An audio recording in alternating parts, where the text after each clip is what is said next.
All right, so we're going to continue our talks on childhood development. Okay, and there are really a lot of things that go into this, and I may be repeating a little bit of what I've said in previous chapters. For example, I mean, we brought up Brofenbrenner's ecological theory, and I think I just gave you the graphic and kind of we talked about it a little bit. So if you remember that, it is going to be a little bit repetitive, but I'm going to go in a little bit more into depth with that, because now we've expanded like what tendencies are as far as temperament. We've talked about parental role modeling. We talked about gender identity, building gender identity, and how that fits into development. So we're going to kind of think of this in more broader strokes now. Okay, we're getting to the end. We're moving kind of, if you look at a video, you know, the video, like if you're watching a movie or something, it usually keys in to one key player or a small group of people, and then they kind of just zoom out as to how they fit into the grander scheme of things.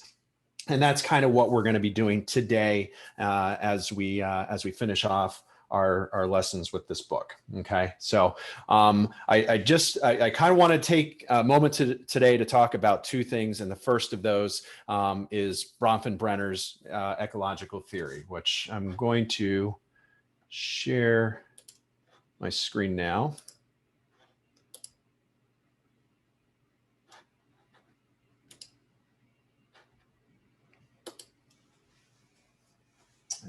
Lost my Apple Pencil. There it is.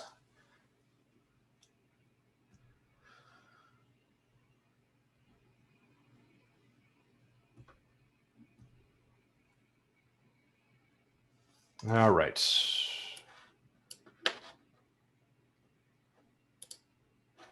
All right. So I really like to use this theory as a model as we kind of wind up this course, because really, it's such a good way of getting people to think about how complicated human development really is. Okay, and we know that we've seen from the beginning of this course until now that there's a lot of things that go into child development, right? And we talked about a couple of those things just a minute ago. So people often they want to really simplify answers to very complicated questions, like why people do drugs, right? Well, you know, if there is one reason why people get involved in drugs, we really would have solved this problem by now, right? So clearly there's a much more complicated answer, and it's going to be different reasons for different people. Apologize for that. And so that's where this theory comes from. It helps us to think about different types of influences on human behavior. So the idea behind Brofenbrenner's theory is that it's a bunch of layers, which I'll kind of give you the graphic here now, right?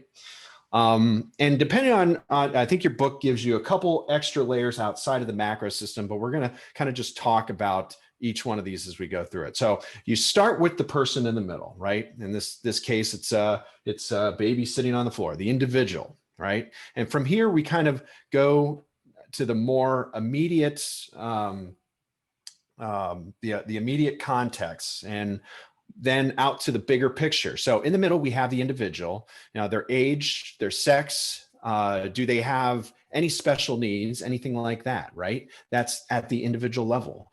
But then we get to what's usually listed as the first level of his theory, which in this case is the microsystem.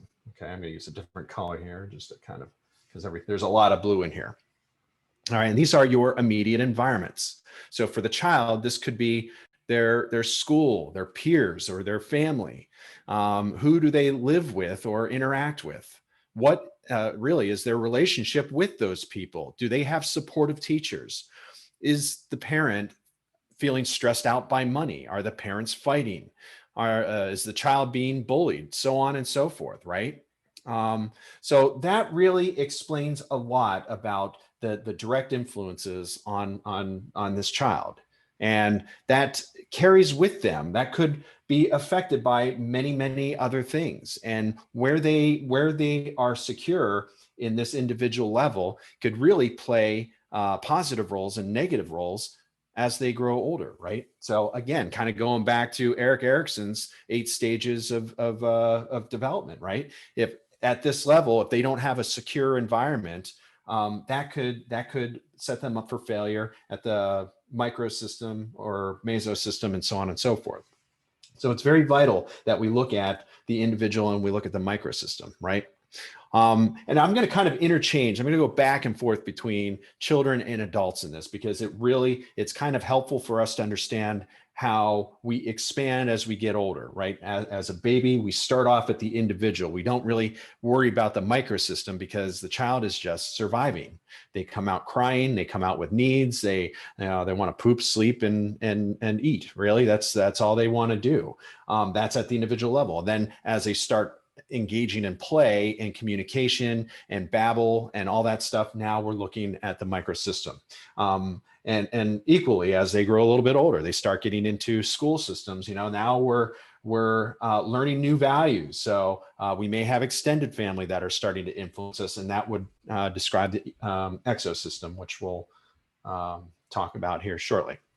All right, and then for adults, as adults, I know we have a baby in the middle here, but swap that out with an adult. And your microsystem might include your job, or for example, this class or place where you live, for all good examples. And from there, we go out to the mesosystem, right? Which is, hopefully this is, didn't want to do that. Sorry. So the mesosystem, and this is kind of cyclical, right? Because we're looking at this as a sphere. So the mesosystem surrounding the microsystem, because a microsystem and individual are kind of clumped up in a nice little ball in the middle. And we have the mesosystem that starts swirling, right? Because all of these are really interacting with each other.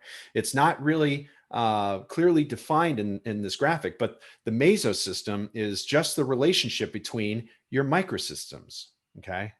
So I'll elaborate here in just a second here. But so for the child, for example, it might be a relationship between family and school.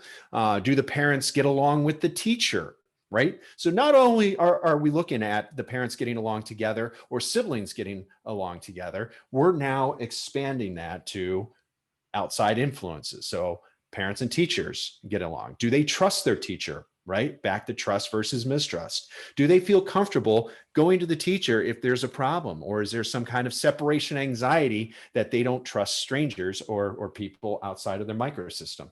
That could indicate a problem. Or it might be the relationships between where the kid lives and their family, right? So if they live in an unsafe area, how does this maybe affect the rules that their parents are setting for them? And this goes back to parenting styles, which I'm going to cover a little bit later here. But the exosystem, when we move out of the mesosystem, the exosystem gets a little bit more complicated, okay? This is now a link between two settings. One is one that you have the immediate role in, and one is the setting that you don't. Okay, so for parents, maybe it's the relationship between the parent's job and the kid's school, if that makes sense. If the parents have really fluctuating work hours, or say they have to work very long hours and the child is not directly involved in the parent's workplace, but this will affect things like whether the parent they're able to volunteer in the kid's school, right? So for example, like East Stroudsburg, I'm trying to think of East Stroudsburg Board of Trustees. The college Board of Trustees would be an example of an exosystem for you, at least, because you have probably, most of you, never met the trustees, right? You don't know who. Does anybody here know any of the trustees for East Stroudsburg University? Probably not, right? But they do affect your immediate environment because they affect things like your tuition and your fees and who we're going to hire and college policies and things like that. So that's really your exosystem. Now for children, This might be more like community health services, right? It might be extended family that they don't see very frequently. It might be neighbors that they sometimes interact with, or workplace. Well, we already talked about workplace, but for friends and neighbors, right? How do your neighbors affect you? How do you think neighbors affect if you don't have a close relationship and they're not in your mesosystem or microsystem? Friends and family and neighbors in the exosystem might influence how your parents behave or how the parents or caregivers behave. So if you have really mean neighborhood, a really rough neighborhood or something like that, that could really impact how parents interact. And I'll talk about that when we get into parenting styles. Okay. So that in a nutshell is the exosystem. All right. And now finally, we have the macro system, which is really a larger social and cultural context. So this can be like, for example, the American culture. But of course, that's not one like monolithic culture. So we can also talk about the culture of religion, right? Within the United States, we have lots of cultures. We have cultures that people have brought with them from other lands, right? Maybe passed down through family traditions or something. So we could look at religion. We could look at maybe a military culture or the culture of even difference between urban versus rural areas. Those would be considered cultures too. And think about that, because I'm going to ask you here a little bit later to kind of think about what influences some of the ways that you were raised, particularly parenting styles. But think about why that might be, why your parents may have used a different parenting style based on where you are. Right. So we might see a little bit, for example, I'm kind of getting ahead of myself, but maybe a more permissive parenting style in a rural culture as opposed to an urban one, which we might see more of authoritative, which I'll talk about here in a minute. So we can look at broad social contexts, such as the country's political climate.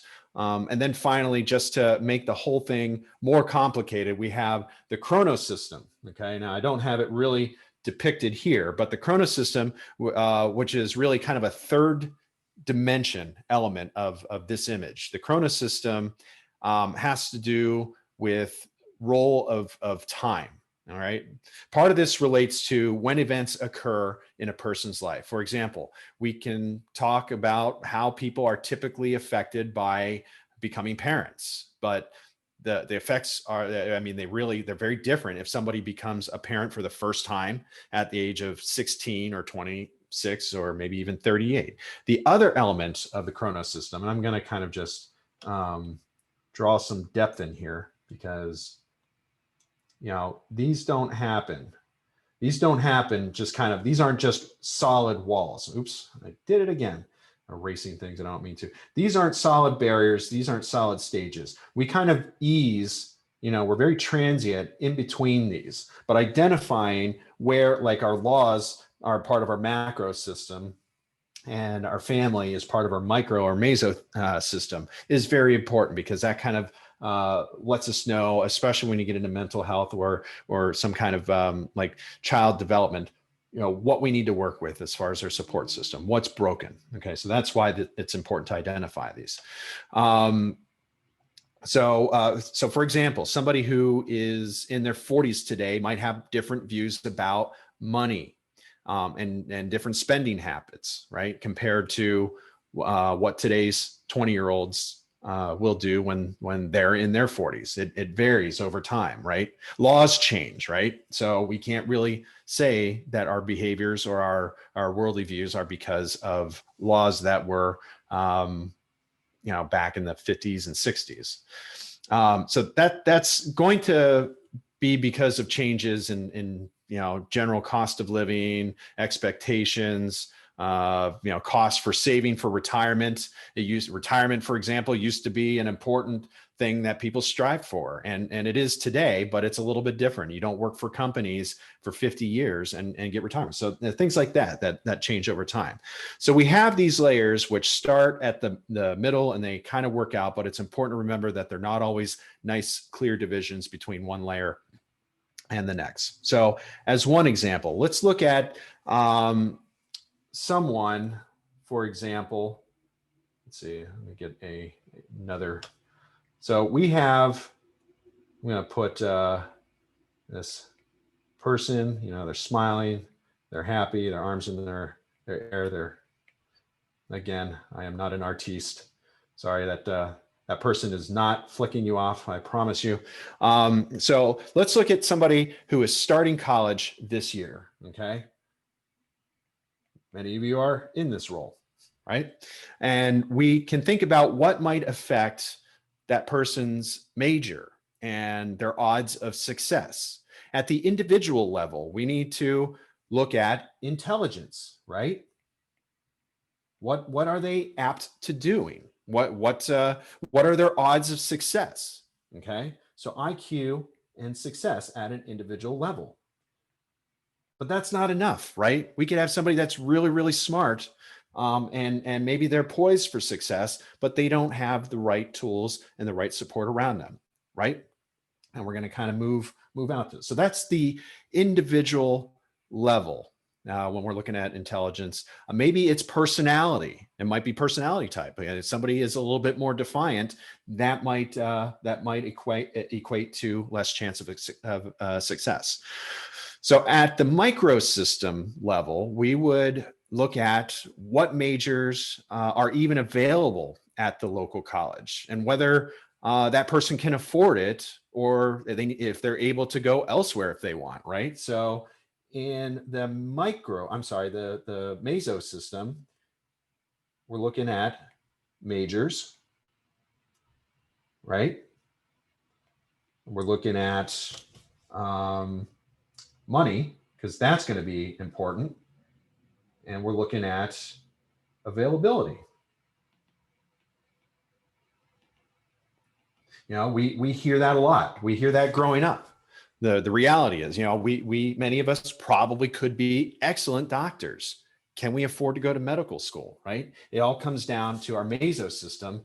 Do we have that available to us? Are we set up for success money-wise? The answer should be yes, but oftentimes it might be some challenges for a person to have that available to them. All right. So at the so that's kind of what we look at the microsystem.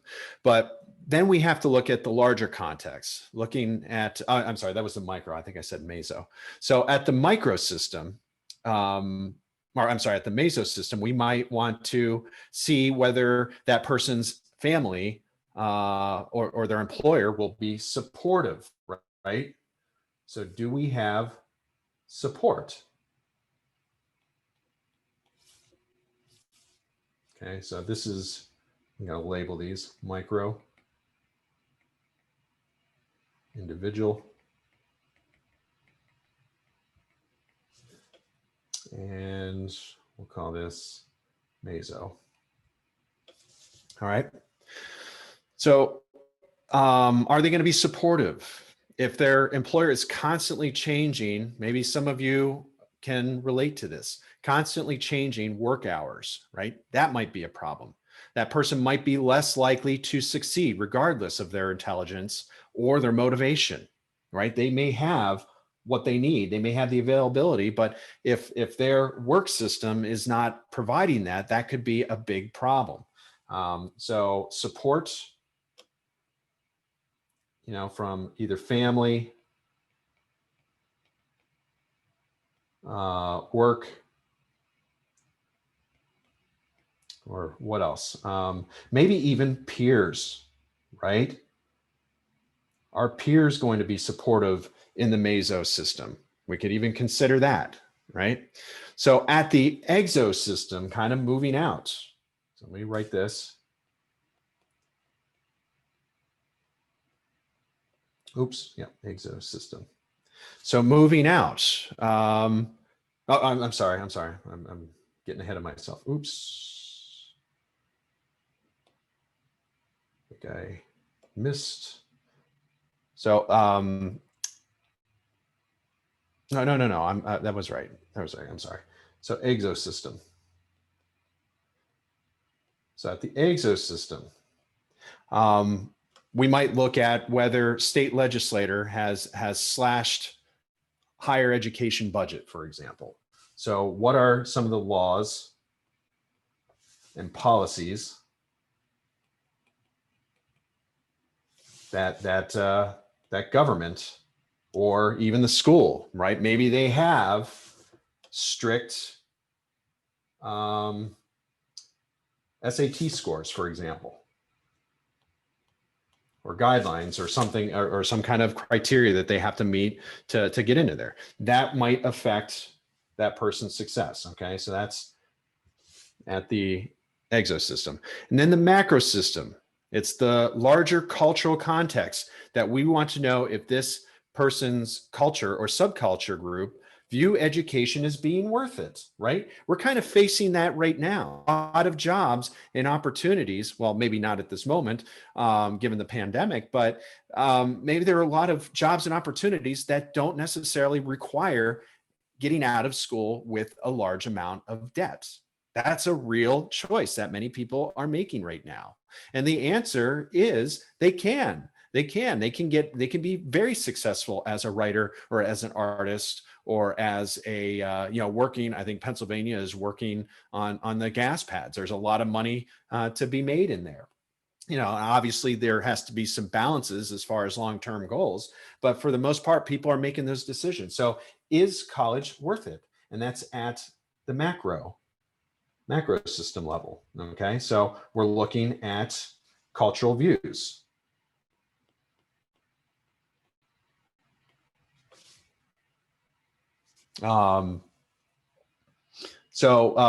Gender roles, right? They may constrain what majors that person thinks are acceptable, right? So that kind of blends in with culture as well. So I'm not going to draw this around because the larger these get, the worse my penmanship gets. So what do I mean by gender roles, right? Prior and up until now, some might have viewed not or considered not going into a field that is primarily one gender or the other, right? But we're kind of breaking away from that binary understanding of gender roles. So we're seeing some changes in those areas. But back in like the 70s or maybe 80s or even earlier than that, it would have been uncommon for a man to get into a nursing program or something, or a woman to get into a doctorate program or join the military, right? That didn't happen. Again, we're kind of getting a little bit better with that. I think we have a long ways to go yet, but for the most part, culture and gender plays a role on whether that individual is going to be successful. Okay, so when we're looking at, and that kind of describes, so that kind of just describes some of the culture that we're looking at. So finally, we're going to look at the Corona system. Is this person at 18 or 48? Right? What's their age? Because that makes a difference. When did they decide to go to college, right? Was this in 2020 or was it during the Vietnam War era when college was a good way to avoid the military, right? Or was it during the 19th century when college was really only available to the wealthy? Now, what does age have to do with it? I can kind of speak to my own experience on that. College was the farthest thing from my mind when I was 18 years old. I got done with high school and I was happy. I didn't want to, for personal reasons. I didn't like public speaking, weirdly enough. But I shied away from college for that very reason and joined the military really as a way to not only serve my country, but to avoid going to college. But as I got older, I got a little wiser and I saw the value of college. And there was no doubt in my mind, I'm pretty sure that I probably would have not done well in college at 18 years old compared to what I did when I was in my 20s or mid 20s. So anyway, that's kind of how the Chronos system is described. It's just changes on these values through time. Chrono meaning time, chronological, right? So maybe SAT scores have eased up a bit, right? Given the pandemic, maybe work is allowing people to go to school more often because they're not open. You know, that could be that. All right, so that's really all I have on Bronfenbrenner's ecological theory. Any questions on that? Okay. All right, so what I would like to do to start off this next bit is to do another poll. Okay, so bear with me. Again, I'm still learning technology. Too many screens, too many screens. There we go. All right, so I'm going to send out another poll and see how we do with this, okay? So this one is going to ask you, what do you think about your parents' caregivers, and did they do a good job raising you? Okay, so go ahead and answer. This is anonymous, so I'm not going to call anybody out unless you're the only person that mentions turkey. And I see, oh, actually, that wasn't even, so somebody else voted turkey, but somebody said they thought it was the most. Okay. So it looks like so far got 11 of 17 people.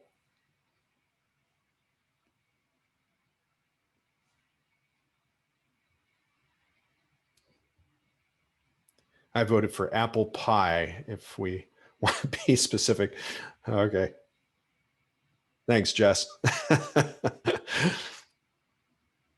All right. Give just a couple more seconds. So do you think your parents or caregivers did a good job raising you? And be honest. Okay. So I'm going to go ahead and see what the results is. So out of 13 people that voted, we got 100% people said that they believe, just to share it with you and show you that I am not lying. 13 of you, 4 of you did not answer, and that's okay. Maybe you've stepped away for a minute, but it looks like for the most part, everybody feels secure and happy that their parents did at least the best job that they could, which is important. Okay. We talked about role models. We talked about in the past, we talked about having that trust relationship. Most people, I'm not saying this is a blanket statement, but most people who are raised in environments that aren't healthy, that are either neglectful or abusive, have a hard time overcoming certain skills and have a hard time enduring some of the challenges to self-efficacy and self-esteem, right? And self-confidence.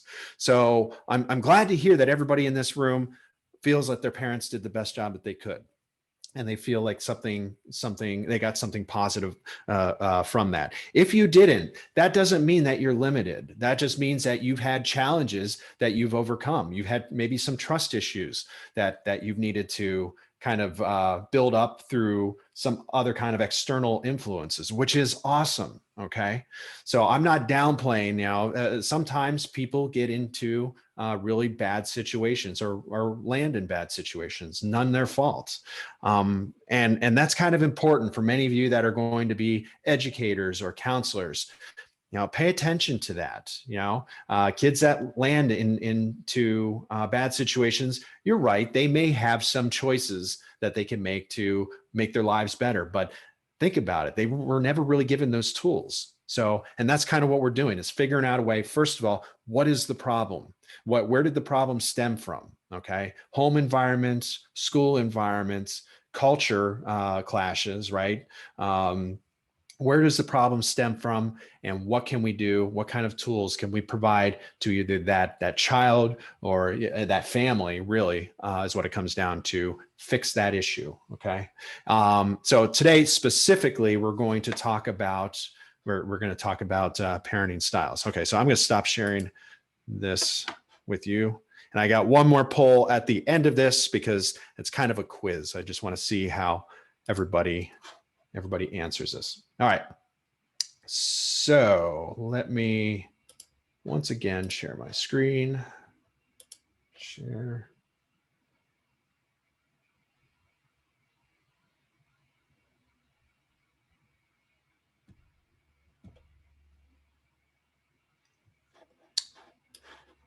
Okay. All right. All right.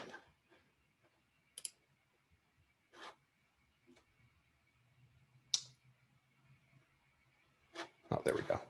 All right. All right. So we're going to continue our discussion of developmental or and child psychology by learning about what parenting styles exist out there. Okay. And there are many theories, but probably one of the most prominent ones is the one we're going to describe today, which was also in your book.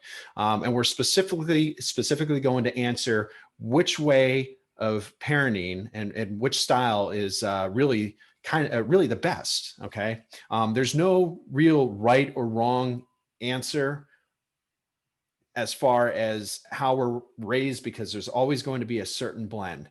There's one kind that's absolutely damaging and under no conditions really should it be used. In fact, many parents that subscribe to this particular style of parenting is usually going to need some kind of rehabilitation or might need some external agencies involved to help them to see if there's some way that they can not do that kind of parenting style, which I'll talk about here in just a minute.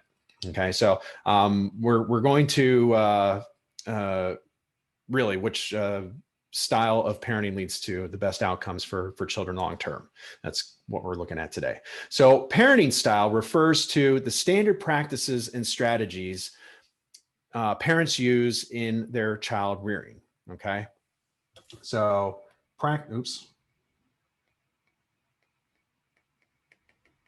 practices in child rearing.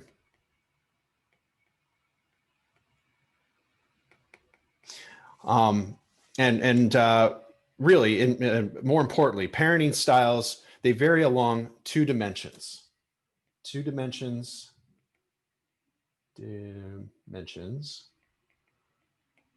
And that's going to be warmth and control. Okay, so I'm going to switch. Oops. Actually, I think I want to put this on a continuum just so you can kind of see this a little bit better. All right. So when we're looking, oops. So when we're looking at warmth, we're looking at how much affection you show your child. Basically, how much you love them, or how much the caregiver loves them, and how warm they are with that child. So we're going to look at this dimension as warmth. We're going to look at this dimension as control. Okay. So the second key, which I talked about, is for parenting is control. How much structure do they impose upon the child? How involved is that caregiver or that parent in that child's life? You know, how do they, example, set a bedtime? Okay, that might be an example of control. Are they involved in the child's schooling? We talked about that a little earlier. Do they know if they have homework and if they're keeping up on their homework? These are all questions that refer to control or structure, which I'm also going to put here, control or structure, because I think structure is probably a more positive word as about. We think of controlling, we think of like a dictatorship or something, and we'll kind of delve into that a little bit here too. Okay, so as I've done in previous discussions, we can combine really these four dimensions So we have high control versus low control.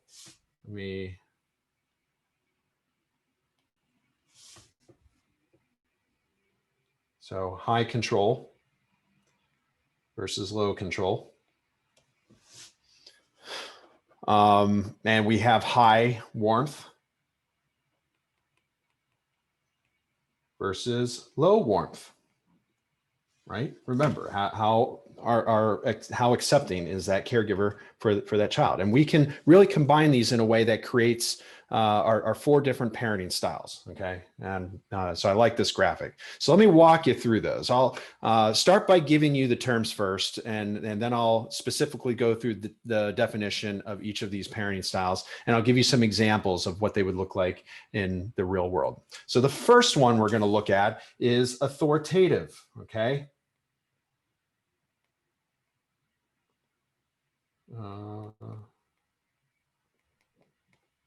Authoritative.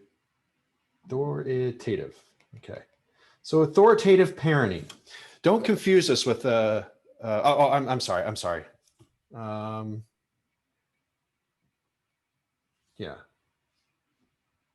Yeah. Okay. So I think so. Authoritative parenting. That's really that's a parenting that has high warmth and high control. So everything is really on these high scales, right?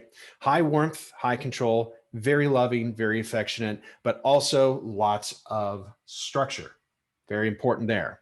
And again, I'll get more in depth as I label these. So that's authoritative. Now let's look at authoritarian. Okay, so don't get confused. A lot of people get confused between the difference between authoritative and authoritarian. They sound alike, but there's a lot different. So they do differ. Authoritative, the first one that we talked about, it's high warmth and high control, where authoritarian is still high control but low warmth. Almost like a managerial role is what they're doing. So you take away some of that affection, right? And again, we'll kind of get to more of these in a bit, but all you have is structure. There's no nurturing, there's no growth. And it's usually when we see people that are stuck in that first or second level of Kohlberg, is it right or is it wrong? Am I going to get caught? That is really one of the results of an authoritarian. I'll talk more about that later. All right, the next type that we can encounter is the permissive parenting style. And this kind, as you can kind of maybe even make a guess about what this looks like, permissive parenting is characterized by high warmth and low control. So it's exact polar opposite of authoritarian, right? Not even close, right? So there is low control, and I'm sorry, there's high warmth, a lot of warmth, and a lot of interaction with children, but the structure might not be nearly as much as authoritative, and definitely not nearly as much as authoritarian. So it's really the opposite. So instead of high control, low warmth, it's high warmth, low control. But last but not least, we have the uninvolved parenting. Now you're going to see many of you are going on to different, uninvolved. Many of you are going on to different fields, and you're going to uncover different theories. Many theories call this something different. They call it negligent, or they might call it no control, right? So this is just really the parent. It's characterized by low warmth, low control. Absent parenting is really what we see this as, absent. And I'll kind of describe what that looks like here in just a minute. All right, so authoritative parenting. The parent gives reasonable demands and consistent limits, okay? So they're very consistent in how they address these boundaries. They express warmth and affection, and they can listen to the child's point of view. So what does this look like? It's not it's sort of I guess the best way to describe it is it's sort of a give and take, right? Kind of a almost a democracy, if you will. The parents still, they're still the parent. They have high demands, they have high limits, but as far as the control aspect, they express warmth and affection, and that's really the warmth aspect. So I'm just going to kind of put this as democracy. Okay. For those of you that are poli-sci majors, if that, don't know how many of them we have in here, but anyway, so they listen to the child's point of view, and there's growth that occurs there, which is really, really important. So it's a bit of a democracy. So let's say that the child wants to stay up past their bedtime. First of all, you have the bedtime, which means, again, high control, but you're on vacation or whatever, and the child wants to stay up an hour late. Okay. So instead of saying, no, I'm the parent, you're the child, go to bed. That's not what authoritative parenting looks like, right? Instead of that, it's more like, well, let's talk about that. Why do you want to stay up an hour late? Why do you think you should? And then express your point of view as the parents. Well, I don't want you to be tired tomorrow. And I know that we're on vacation, but we have a full day of things that we need to do. And so you might do maybe a compromise. Well, maybe an hour is too much, but I'll give you 20 minutes. Okay, can I stay up for 20 minutes and then I'll go to bed? Does it sound good, right? Having that conversation with them is a great example of democracy. So they're learning the importance of structure, and they're also learning an invaluable communication skill there, which is awesome, right? Because that dialogue we talked about in the past, that give and take, is going to set them up for success in dealing with conflict resolution later on in life. All right, so authoritative is more like the democracy. Now, authoritarian, in contrast, is all about conformity and obedience. So the emphasis is on obedience, right? And that's, that's saying, I'm the adult, you're the child, listen to what I say. That's that type of parenting style. So again, high control, bedtime is bedtime, but low in warmth. So there's nothing to discuss. That's just what this is. So for an authoritarian parent, it's very strict. It's that kind of relationship where do as I say. There's no wiggle room. There's no communication, and you're tightly monitoring the child. So sometimes this might even be referred to as kind of the helicopter parent. Okay, because they're guiding, they're not guiding, they're directing their child's behaviors and their thoughts, which could be a problem later when I talk about what some of these, what the outcomes of some of these are. All right. So how about permissive parenting? Permissive parenting, this again, it's low control, but high warmth. Okay. In a permissive parenting kind of relationship, the child runs the show. Anything goes. Parents, they make few demands, and it's rarely is that child ever punished, right? Trying to play the role of a friend rather than the parent. So what does that look like? It looks like the parent who's trying to be the best friend of a child and not make the tough decisions. And sure, you can go out with your friends, right? Sure, you can stay up as late as you want, all that stuff. That's permissive parenting. So that's more of kind of, I'm going to put in quotes, a friendship parent. Now, is that necessarily wrong? Left unchecked, there's probably a fine line, between these two, is encouraging that nurturing and that warmth. And that's what permissive parenting style does. It nurtures that relationship with the parent. But there may be times that child runs into situations where they need a parent. They need somebody to say, no, you can't stay out all night. There might be some danger issues with that the child hasn't really thought of, or they're incapable of really seeing bigger pictures. So that's where kind of permissive parenting styles leads into issues. Okay. So, and finally, the uninvolved parenting style. The uninvolved parent, as the name suggests, is uninvolved. They're indifferent to the child's needs, especially the emotional needs of the child. And there's really sometimes even neglect that occurs with this. So the parent doesn't respond to the child's needs, right? Maybe they need to be fed, or maybe they need to be nurtured or held. And the parent denies them these needs because usually because the parent or caregiver has something else going on with them, is where that stems from. So again, low warmth, low control, and the uninvolved parent is basically about fulfilling the needs of the child's sort of basic needs, right? So give them food, they feed them, give them water, put a roof over their head, and that's it. They're on their own. I don't want to bother with them. So you often really see this uninvolved parenting style. And sometimes, again, you might you'll see this called by different names, like rejecting parenting style or neglecting parenting style or something like that. But depending on whom you ask in the field of psychology, you often see this for parents who are struggling, for example, with substance abuse themselves. Huge, right? Because substance addiction or substance abuse, that's a very that person is really wrapped up in themselves and what's going on in their world, and they're not involved either in their careers or their child's lives. So that's kind of where that comes from, that parenting style comes from. All right, so really quick, I know that we're running up on time, but I do want to go over some examples of what this what these outcomes produce. All right, so if you haven't guessed by now, actually, can I do this from here?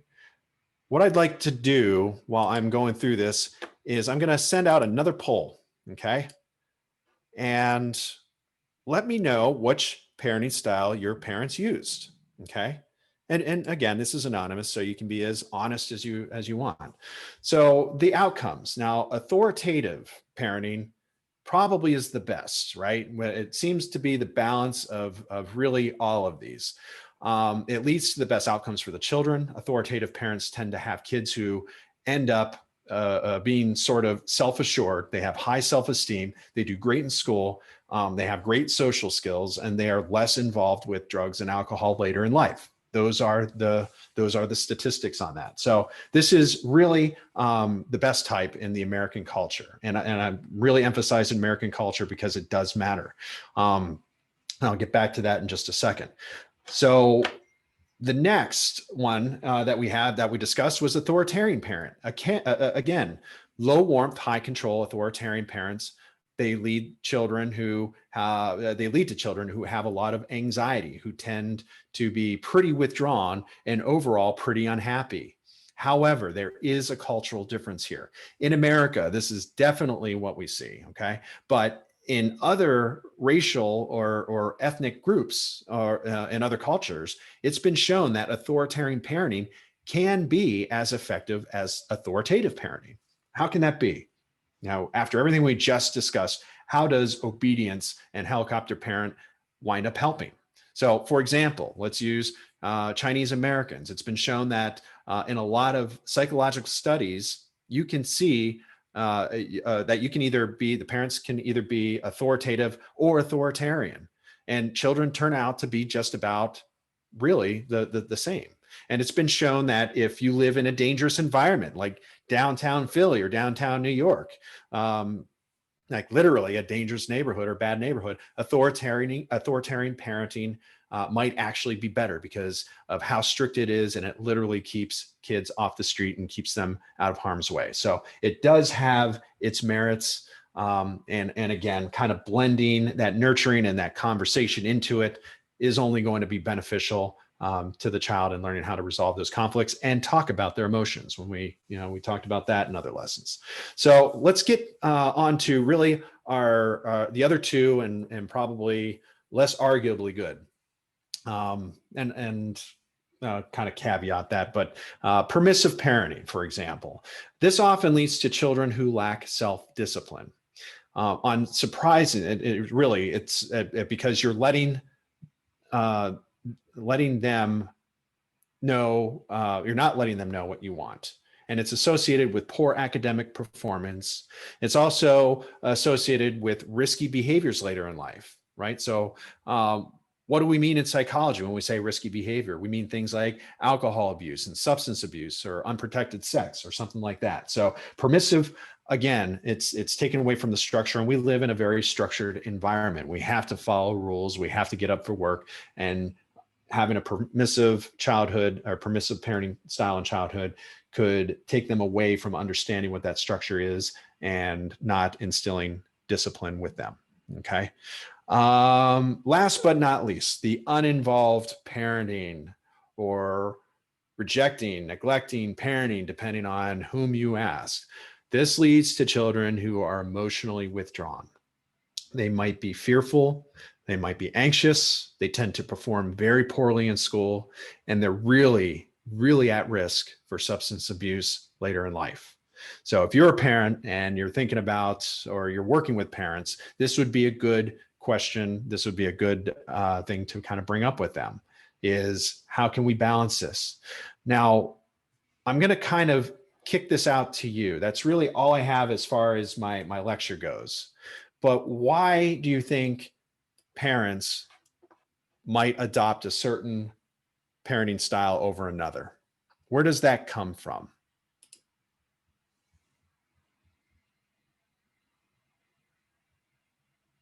I think it could depend on like what type of parenting style they grew up with, like what their parents used with them could influence them to use like the same that their parents did.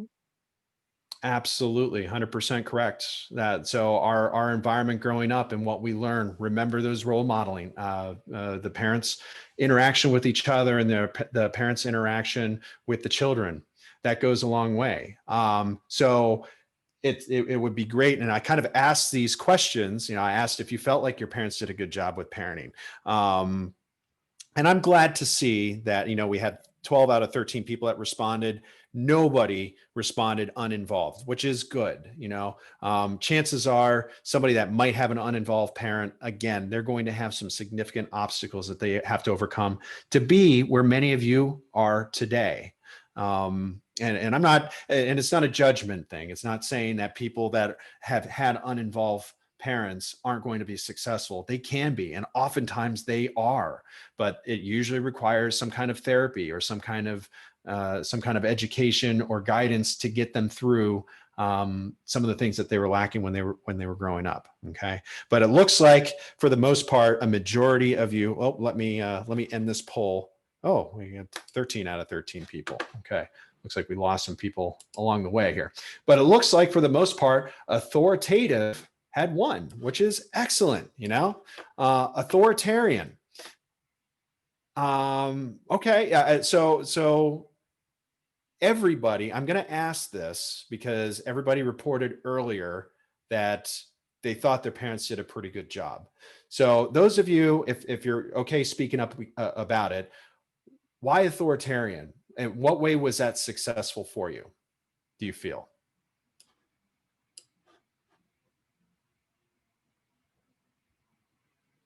Does anybody care to share if you answered authoritarian?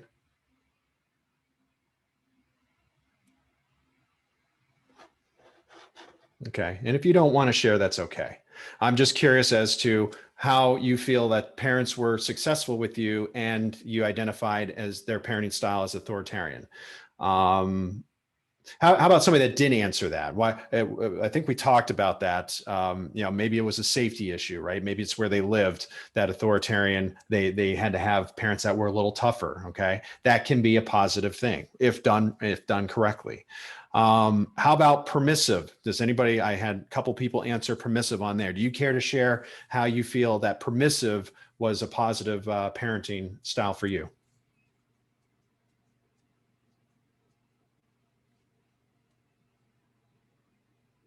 No takers. Okay.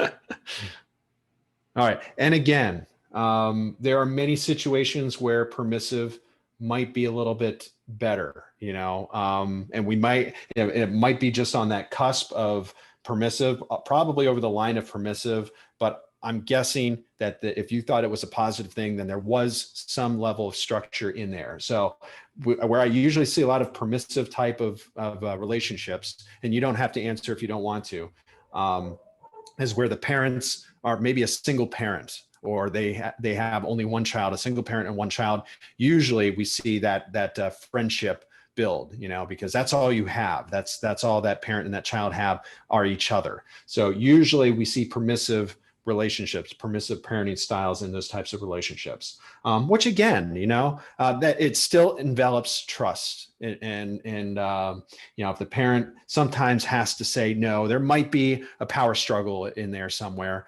but for the most part, we can see success with permissive style parenting. Less to overcome. Really not a whole lot to overcome with authoritarian, but there's a lot to overcome with uninvolved parents. Okay. And many of you that are going into social work, that's probably a majority of what you're going to deal with are uninvolved parent and really, really strict authoritarian parents. Okay. All right. So does anybody have anything they want to add or contribute before we depart today? Okay, I'm going to stop recording.